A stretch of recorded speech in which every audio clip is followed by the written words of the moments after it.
it's all about how our manhunt has become truly international.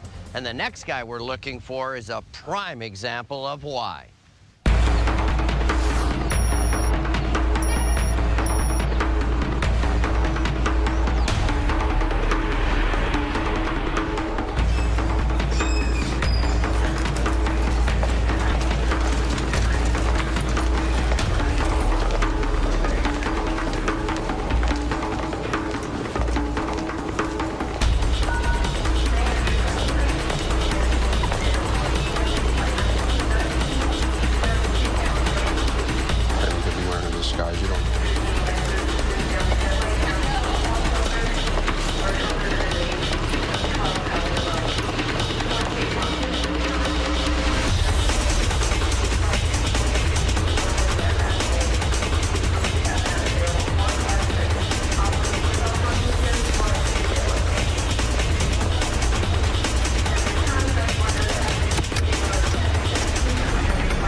Right there, that's him. Have your agents take him down.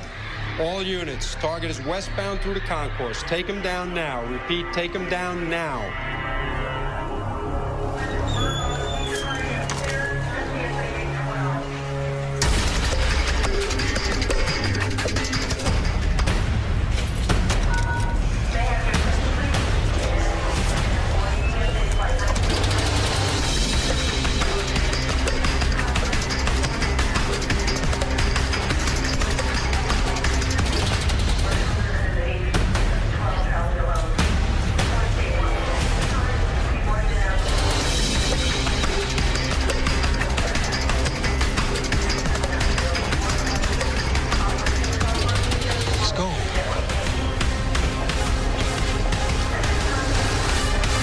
Tobechi Onwuhara? Yes?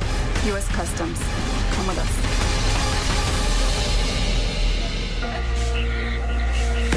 Onwuhara, what were you doing in Nigeria? What is this all about? We work together. What kind of work? He's a businessman. We do business work. I'm in the import-export business. I buy high-end cars, Porsches, Benzes, whatever I get my hands on. I buy them in America, I sell them to Africa.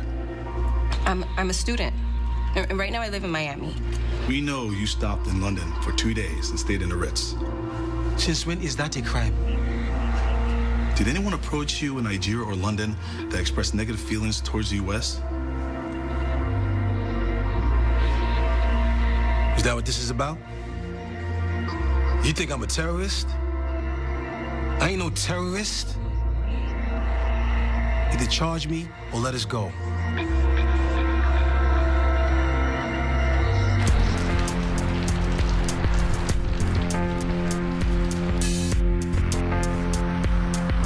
Tobechi Onwuhara thought he'd gotten the best of the FBI and that his secret was safe.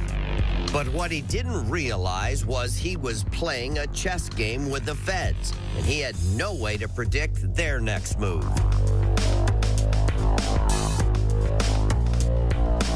For months, Tobechi Onwuhara was an FBI top priority. They already knew the damage he allegedly caused was huge, but they knew something else. Onwuhara was not a terrorist.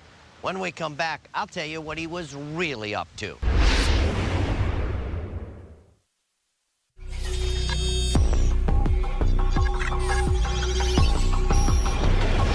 In June of 2008, FBI agents met a flight at JFK Airport in New York to question a guy they'd had on their radar for a long time, Tobechi Onwuhara. They asked him about his recent trips to London and Nigeria, which led Onwuhara to think that he was a terrorist suspect. And that's exactly what the FBI wanted him to do. So, what was Onwuhara really up to? To understand that, you need to go back in time more than a decade and travel half a world away. You know, they say that America is the only land of opportunity. Well, it's time you learn how we make opportunity in Nigeria. Come. Onwuhara was born in Houston, Texas. But before he was out of middle school, Onwuhara's mother sent him to Nigeria to live with his father. Give me your bank number, and I will deposit the money in your account.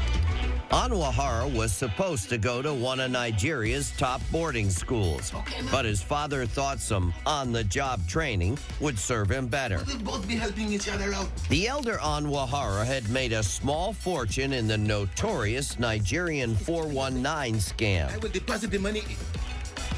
I will take care of you, sir. Yes. All you have to do is give me your bank account number, and I'll happily put the money into your account. That's where a supposed prince needs to quickly get his cash out of his country and con someone to send him their money to do so, with the promise of a large return. That's right. You have been approved, and within 24 hours, you have the money into your account. Yes, sir. You've been approved for a $20,000 loan. Sure. Onwuhara took these lessons to heart when he returned to the U.S. and accepted a job in a Houston bank.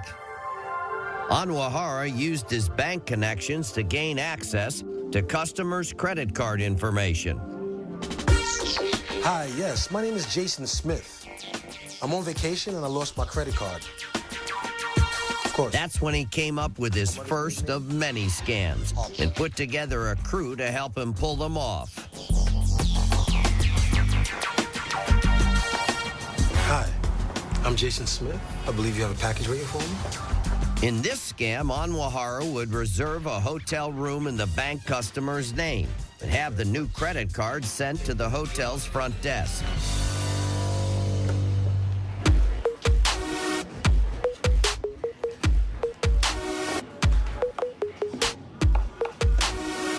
Card in hand, he'd immediately max out its cash advance. And while Onwuhara partied on other people's money, his party would come to a crashing halt in 2002 when authorities caught up to him.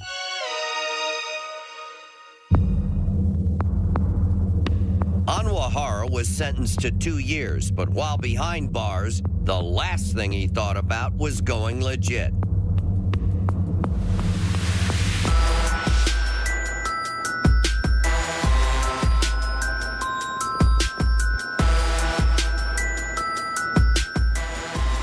Called a HELOC, a home equity line of credit.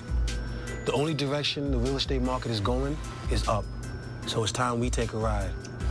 A couple of years ago, a house that sold for $200,000 is now going for $5 million. That means the bank which is floating this mortgage is willing to loan the homeowner what he owns on paper, $300,000, and that's where we come in.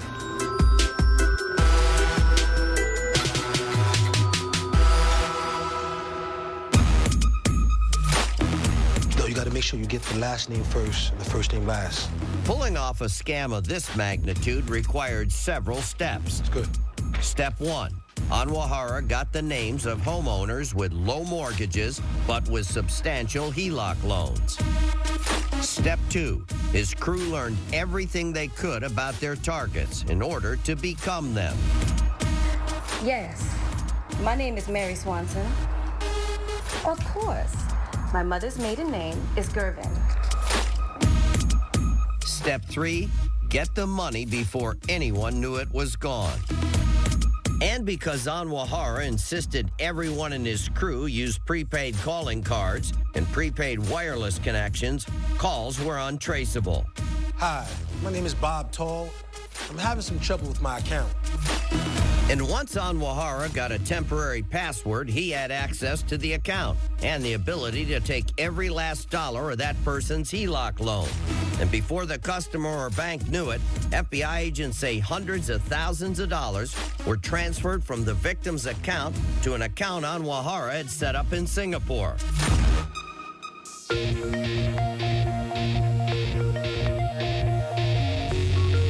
And by the time the FBI was called in, millions had already evaporated. Wow, these guys are good.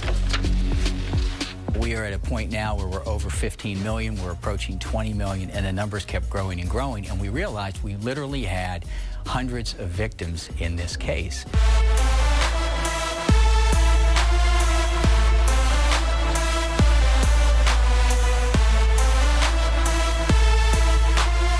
For 2 years, Onwuhara was a phantom, his ID hidden from the FBI. But he didn't hide. He lived the life of a player. Toby lived a very lavish lifestyle. It was not unlike him to go out to a strip club or to a gentleman's club and spend $50,000 in a night. Hey, Toby. Hey, baby. Nice medallion. No, that's nothing. To put it in perspective for you, on one occasion, Toby was at a strip club, and in this strip club was also a very well-known, famous rapper. And it's very common in the rap culture to show your success by literally throwing money up in the air. And this rapper was throwing money and making it rain, if you will. That's the slogan for it. Toby began to throw money, so much so that the rapper actually gave up when Toby continued to throw so much money.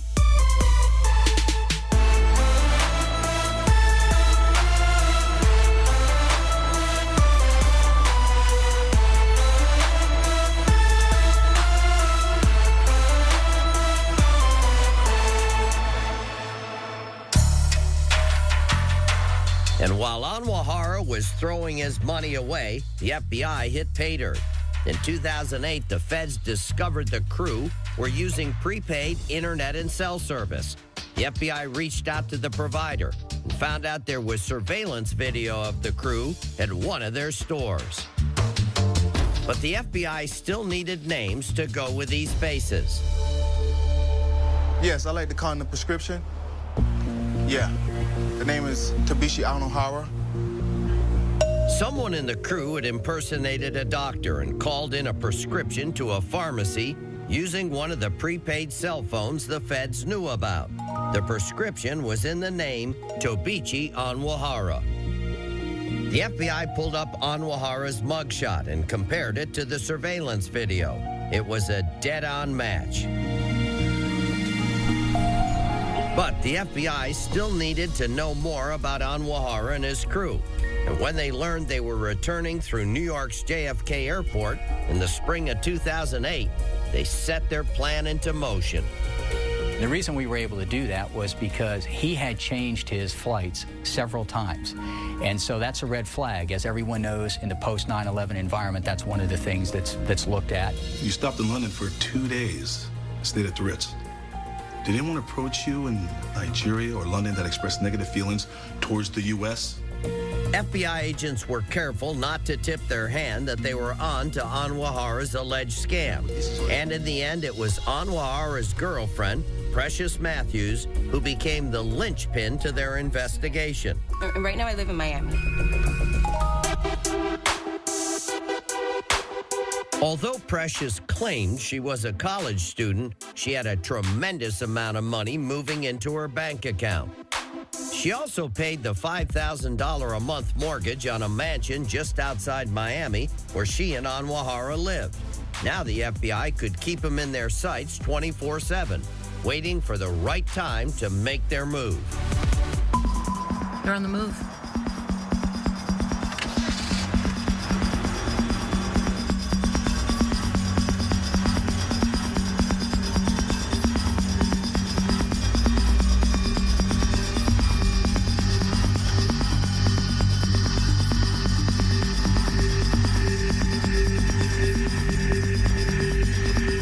And on August 1st, 2008, the FBI had enough information to make their move, following Precious to the Hard Rock Casino in Fort Lauderdale.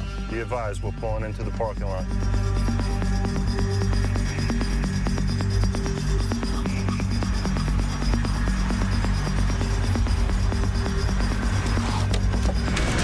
Police, get out of the car! Out of the car! Hands up! Drop the phone! Drop the phone! Drop it now! Police, get the car! Drop the phone! Drop the phone! Hands on the car.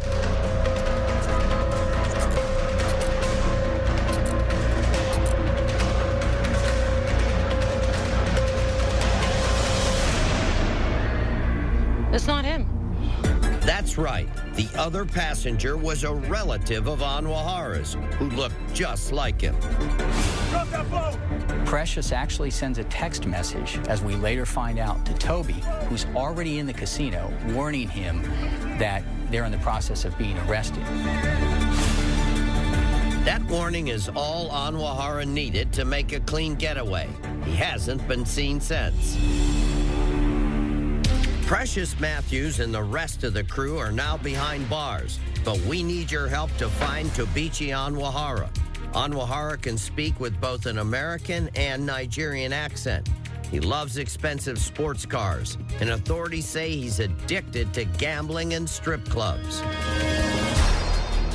Authorities believe Onwuhara stole $44 million, and that figure could go even higher. Some people call him the ultimate con artist. Now, here's one more very big, very tacky, and very expensive clue. Agents believe Onwuhara is still wearing this diamond-encrusted, custom-made medallion. Onwuhara loves it, and it could be worth nearly $1 million. Let me tell you, when he wears it around his neck, he sticks out like a sore thumb. So if you see it or you see him, don't hesitate to call 1-800-CRIME-TV.